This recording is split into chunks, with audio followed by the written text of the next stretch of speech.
Hi everyone, it's Mel. I hope you're doing great. New Year's resolution, no longer super long intros, let's get right into it. I did a more painty drawing this time. Like, I usually do things that you could qualify as drawings, and here it looks a little bit more like a painting, at least I hope so. I was just inspired by Zelda fan art by an artist whom I forgot the name of. I think his name is Jeremy, but I don't remember his family name. I'll put the link in description.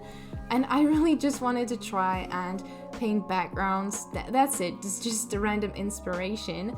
And I thought maybe I could talk to you through the process and what I thought, what I went through, what I understood, what I didn't do right in my opinion, all of these things. It is a frozen lake on which I am going to draw a figure skater. And the first thing I noticed straight away is that it's much harder to figure out the perspective when it's nature and not like a city, because a city is full of lines that are going to indicate where the perspective points are. I'm super bad at perspective. I really don't know how to explain it. So here, except for the horizontal line, you don't have any lines that indicate you how to figure out the perspective. It's difficult. I really wanted to make this painting as if the camera was on the ice, so very low, and I didn't quite succeed. I've been trying to do this angle many times and I never succeed. I really need to work on this because I think it's a very cool angle and it deserves a drawing. I tried to change the shape of the snow that's on the ice to try and make it look a little bit more like it's a low angle, but I think it actually did the opposite effect, so it's a failure. Another thing when you do more like a nature painting is that you really have to figure out where the light comes from. It's true for every painting, right? But here, especially for the mountains, it was super important. As I'm saying this, I realized I forgot to give a shadow to the character that I'm going to draw straight after, so I just need to remind you that I'm pretty much of a beginner and that I forget a bunch of stuff. I'm just talking to you about what I learned. It's not a tutorial, right? I don't know how to do that. As you can see, the character is already drawn because I wanted a figure skater, but the poses of these guys are not as easy and obvious as you might think, right? It's pretty complex because their body is stretched in sometimes very weird angles. So I did a little study where I took reference photos of some figure skaters and tried to reproduce their poses to try and understand how figure skating works.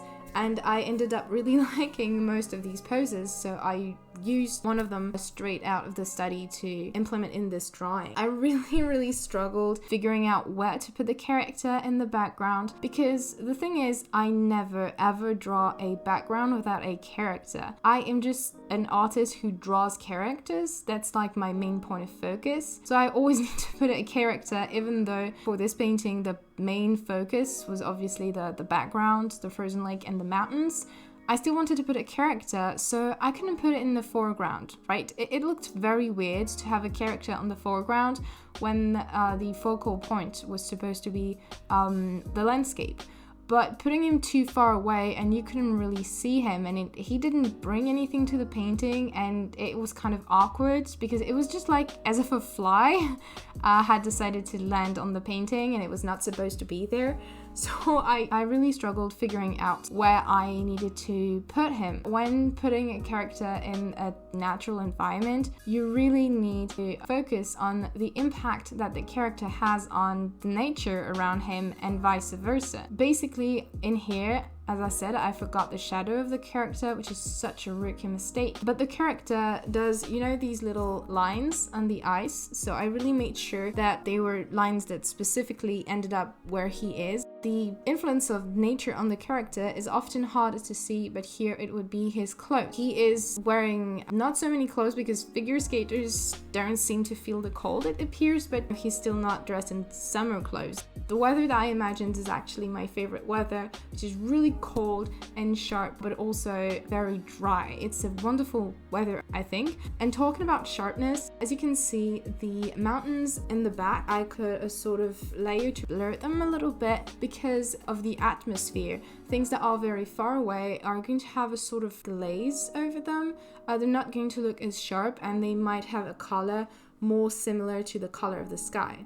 And finally, I put these telephone lines. I always think that landscapes are kind of boring sometimes, and it's these little details that make it more than a landscape, but a place where people come and go, a landscape that has its own history, a landscape that's got its own personality even somehow. This is why I added these birds and these lines, to make it more believable and to give it a special something that made it more than just a landscape, because I personally don't see the point of just drawing a landscape the way you could see it. It's always going to be more impactful if you actually see it, if it's just like the real thing. On the other hand, if you do a drawing of a landscape, but you add little details that bring more personality to it, then you really benefit from looking at the painting and not only just a landscape that you could look at in real life. I think it's pretty interesting to see what another artist who's not a professional can learn from trying to do new forms of art. I hope you liked it. I also hope to see you in the next video and to have a nice day or even a nice week. Goodbye!